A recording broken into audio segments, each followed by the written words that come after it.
Hello mga kabakyard! Eto na ang ating hinihintay.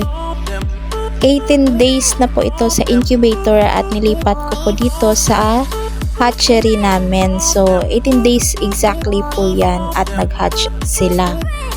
Yung iba hindi na po nag-hatch mga kabakyard kasi malagkit yung kanilang tubig sa loob. Kagaya nito, tinulungan ko na lang po ito. Kawawa naman po kasi pag mamamatay lang. So, tinulungan ko na po siya. Ayan.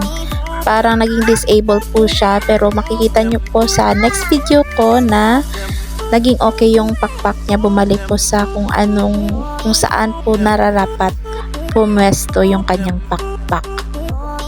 So, thankfully, naka-recover yung ating sisiw mga kabakyard.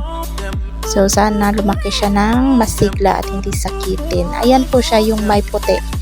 Siya po yan. So, that's for today's video mga kabakyard. Till next video. Bye-bye!